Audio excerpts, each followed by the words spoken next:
they hit a nerve, and half of my face was completely paralyzed. It was temporary. I am expected to make a full recovery, but you can still see it a little bit. This side of my face, not quite the same. I couldn't close this eye, hence the eye patch. I turned to my husband at one point. I couldn't even talk very well. And I was like, oh, look at me. And he's like, baby, look, you are still funny.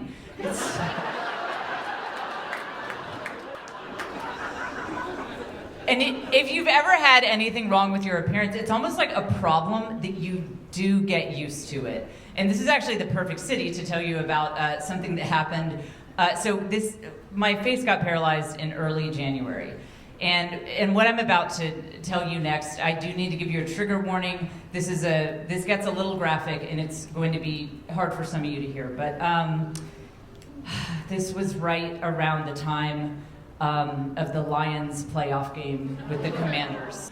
Okay, so after that game, I, like a lot of us, I was out the next day kind of in a state of mourning and just totally, I forgot about my face, just the horror of that game.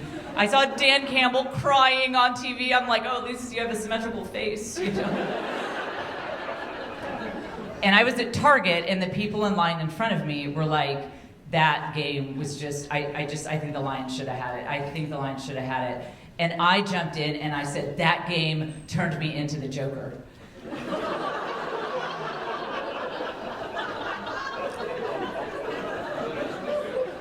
I speak in hyperbole a lot. I often say something turned me into the Joker, and I thought that's how I delivered it. Totally forgot.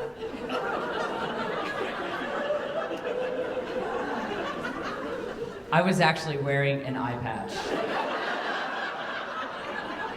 So these poor people just trying to buy some candles at Target. And I jump in and I'm like, that game turned me into the Joker.